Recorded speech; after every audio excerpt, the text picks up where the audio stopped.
नमस्कार, आप देख रहे हैं आर्या न्यूज। मैं हूं आपके साथ पल्लवी सिंह। रुक करेंगे दिन भर की कुछ बड़ी खबरों की ओर।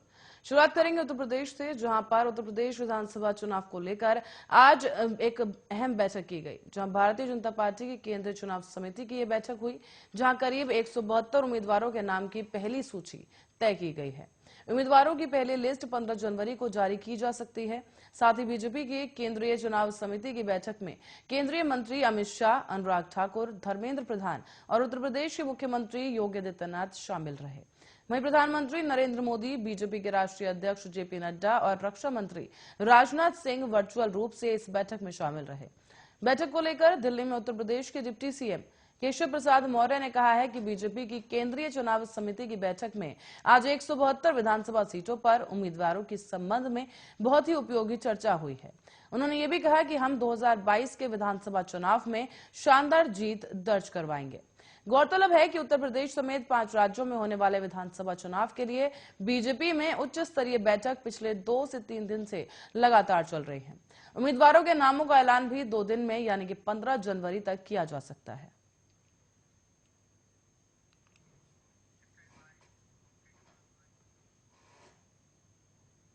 रुक करेंगे जम्मू कश्मीर का। जम्मू कश्मीर के कुलगांव में सुरक्षा बलों ने जैश ए मोहम्मद के एक आतंकी को ढेर कर दिया है। कुलगांव मुठभेड़ में मारे गए जैश ए मोहम्मद के आतंकवादी की पहचान पाकिस्तानी नागरिक बाबर के रूप में हुई है। मारा गया ये आतंकी 2018 से ही शेपिया में कुलगांव में सक्रिय था और कई आतंकी वारदातों में शामिल रहा है। आतंकवादी से मुठभेड़ के दौरान एक पुलिस का जवान भी शहीद हो गया, तो वहीं इस दौरान 3 जवान जख्मी भी हुए हैं। वहीं 2 आम नागरिक भी इस दौरान घायल हो गए। जानकारी के मुताबिक सर्च ऑपरेशन अभी भी जारी है। कुलगांव में पुलिस, सेना और सीआरपीएफ की संयुक्त कार्रवाई के दौरान आतंकी बाबर को मार गिराया गया। मुठभेड़ के दौरान पुलिसकर्मी सार्जेंट रोहित छिब शहीद हो गए हैं, तो वहीं 3 जवान भी घायल बताए जा रहे हैं। घटनास्थल के पास से पुलिस ने एक AK-47 राइफल, एक पिस्तौल और 2 ग्रेनेड बरामद किए हैं। सूत्रों के मुताबिक पुलिस को सूचना यह भी मिली थी कि आतंकी कुलगांव की परिवन इलाके में छुपे हुए हैं। सूचना मिलते ही सुरक्षा बलों, जिनमें पुलिस, सेना और सीआरपीएफ के जवानों ने पूरे इलाके को घेर लिया और इसके बाद मुठभेड़ को अंजाम दिया गया।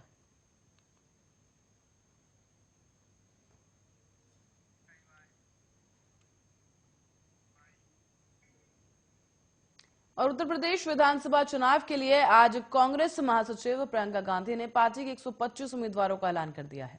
पहली सूची में 40% महिलाओं को टिकट दिया गया, जबकि प्रियंका गांधी ने महिलाओं के नामों का ऐलान करते हुए कहा कि ये सभी महिलाएं संघर्ष करने वाली हैं। बड़ी बात यह रही कि कांग्रेस ने उन्नाव रेप पीड़िता की मां आशा देवी को भी टिकट दिया है। प्रेस कॉन्फ्रेंस में प्रियंका गांधी ने कहा है कि 125 उम्मीदवारों की सूची में से 50 महिलाएं हैं और हमने प्रयास किया है कि संघर्षशील और पूरे प्रदेश में नई राजनीति की पहल करने वाली प्रत्याशी हूं। उन्होंने ये भी कहा कि पहली सूची में 40% युवाओं को भी टिकट दिया गया है।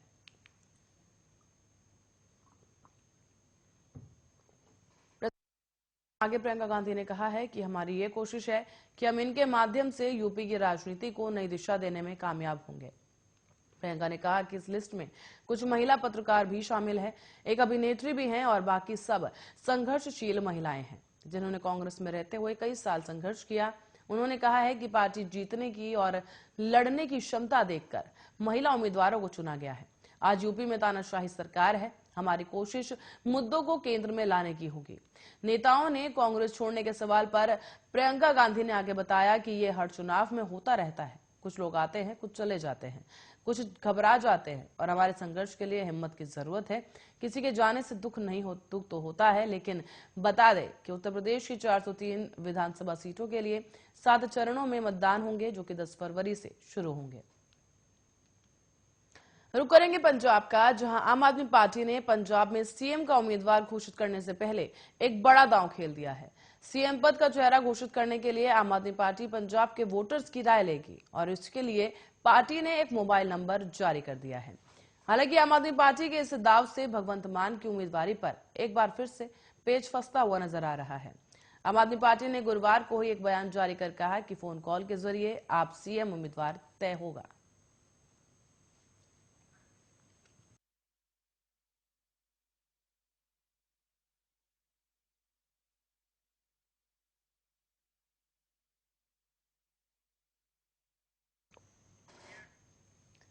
इसी बीच आपको बताते चले कि नंबर एक दिया गया है और इस नंबर पर कॉल करने के बाद पूछा जाता है कि आम आदमी पार्टी का मुख्यमंत्री का चेहरा कौन होना चाहिए। उसके बाद एक बीप बजती है। बीप की आवाज के बाद जिसे भी कॉल करने वाला है आपके मुख्यमंत्री के चेहरे के तौर पर जिसे देखना चाहता है उसका नाम लेना पड़ता है। ऐसे में नंबर पर की जाने वाली हर कॉल को आम आदमी पार्टी रिकॉर्ड कर रही है। हालांकि आम आदमी पार्टी के इस कदम की वजह से संगरूर के सांसद भगवंत मान की उम्मीदवारी में पेच जरूर फंस गया है। अभी तक ऐसे कयास लगाए जा रहे थे कि आम आदमी पार्टी के सीएम का चेहरा बनने की रेस में भगवंत मान सबसे आगे हैं। इतना ही नहीं बल्कि जब अरविंद केजरीवाल ने बुधवार को पंजाब पहुंचने के बाद कहा कि एक हफ्ते के बाद सीएम के चेहरे से पर्दा हटाया जाएगा, तो ऐसा माना गया कि भगवंत मान का नाम ही फाइनल हो चुका है। लेकिन अब पार्टी के इस दाव के बाद से भगवंत मान की नई चुनौती सामने आ सकती है। भगवंत मान के समर्थकों की ओर से भी लगातार आम आदमी पार्टी पर सीएम का उम्मीदवार घोषित करने के लिए दबाव बनाया जा रहा है।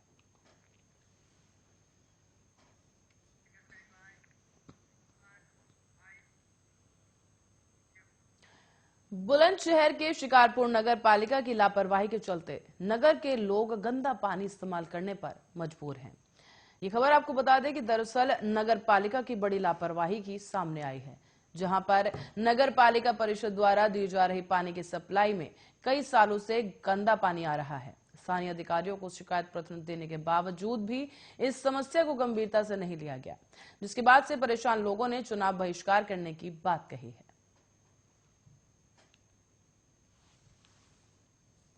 देखिए, इसकी समस्या ये है, सबसे बड़ी जो मेन समस्या है, मोहल्ला कोटकला का जो ये क्षेत्र पड़ता है, लगभग इसमें जो है 600-700 परिवार हैं और इसमें पिछले तकरीबन 1.5 साल से जो जल आपूर्ति है नगर पालिका के द्वारा जो सप्लाई की जा रही है, उसके अंदर लगभग 1.5 वर्ष से गंदा सड़ा हुआ बदबूदार पानी इसमें आपूर्ति में आ रहा है।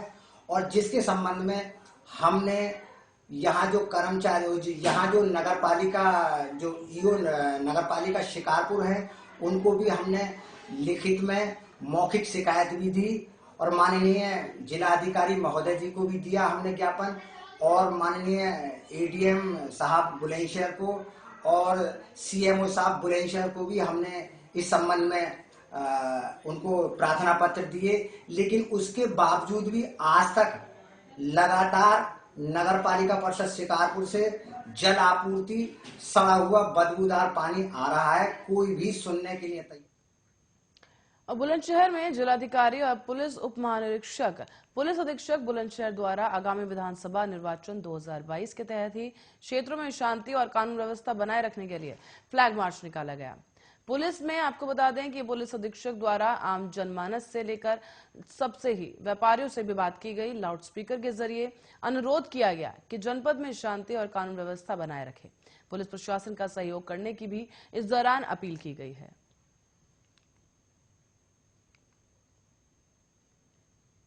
विधानसभा चुनाव को दृष्टिगत रखते हुए एरिया डोमिनेशन के लिए लोगों में कॉन्फिडेंस पैदा करने के लिए जो हिस्ट्री सीकर्स हैं, दुराचारी हैं, चुनाव को गलत तरीके से प्रभावित करने की मंशा रखने वाले लोग हैं, इनको नियंत्रित रखने के उद्देश्य से आज 2 कंपनी बीएसएफ इस जनपद को प्राप्त हुई है और दोनों के द्वारा एरिया डोमिनेशन का प्रारंभ किया जा रहा है। मैं और जिलाधिकारी जी साथ साथ हैं। इसमें हम मुख्य रूप से उन हलकों को कवर करेंगे जो वल्नरेबल हैं, जो क्रिटिकल पोलिंग स्टेशन हैं, जितने प्रमुख दुराचारियों के आवास हैं वहाँ तक पुलिस जाएगी। साथ ही ऐसे लोग जो चिन्हित हैं, जो चुनाव को किसी न किसी रूप में प्रभावित करते रहे हैं, उनके यहाँ भी पुलिस टीम भ्रमण करेगी ताकि आम आदमी, कमजोर आदमी, सामान्य आदमी के मन में। और यूपी चुनाव से पहले विधायकों और मंत्रियों के इस्तीफे से बीजेपी को एक के बाद एक झटका मिल रहा है। लेकिन इन सबके बीच औरैया की राजनीति पर कितना असर पड़ सकता है, ये समय आने पर पता चलेगा। इसी बीच बिधूनी बीजेपी विधायक विनय शाक्या के सपा में जाने की खबर से इस जिले की राजनीति भी गर्मा गई है। दरअसल विधायक की बेटी ने अपने चाचा पर अपने पिता का अपहरण करने की बात कही, तो वहीं पिता ने अपहरण की बात से साफ इनकार कर दिया है। और अब ऐसे में पार्टी के नेताओं का अपना दाव पेच लगा हुआ है। औरैया जिले के बथुना में बीजेपी विधायक के सपा में जाने की चर्चा जोरों पर है। सपा में जहां इस बात को लेकर खुशी है, तो वहीं बीजेपी में कहीं ना कहीं नाराजगी भी दिख रही है। कहा यह जा रहा है कि विधायक विनय शाक्य अपने भाई दिनेश शाक्य को सपा से टिकट दिलवा सकते हैं। इन सबके बीच बीजेपी के नेताओं का कहना है कि विधायक किसी भी पार्टी का क्यों ना हो, वो अपना स्वार्थ देखता है, लेकिन आने वाले समय में अंत जरूर होता है। सपा के नगर अध्यक्ष दीपक चौधरी का कहना है कि उस बार मोदी लहर थी, इस बार सपा लहर है। सरकार भी सपा की बनेगी और भले ही इन नेताओं का अपने अपने राजनीति का अनुभव हो, लेकिन बीजेपी विधायक विनय शाक्य की बेटी के वीडियो वायरल होने से यह भी बात सामने तय हो गई है कि पारिवारिक कलह कहीं ना कहीं तो यहाँ चल रही है। चाचा और भतीजी टिकट को लेकर एक दूसरे के सामने खड़े नजर आ रहे हैं।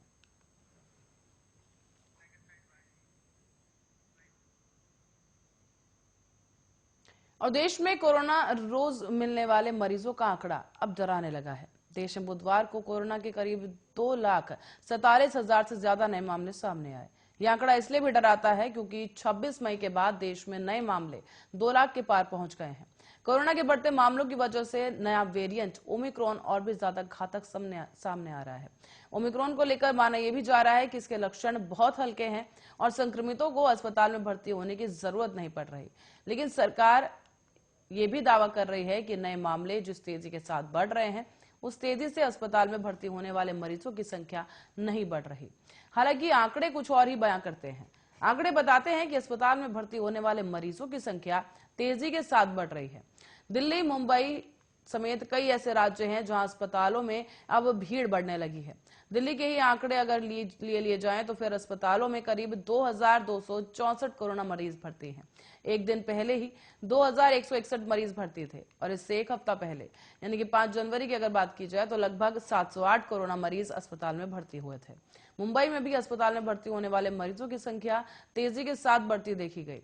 मुंबई के अस्पतालों में 5 जनवरी तक 5,104 मरीज भर्ती थे। 12 जनवरी तक अस्पताल में भर्ती मरीजों की संख्या बढ़कर 6,946 पहुंच गई है। हालांकि मुंबई में कुछ दिनों से अस्पताल में भर्ती मरीजों की संख्या कम जरूर हो रही है।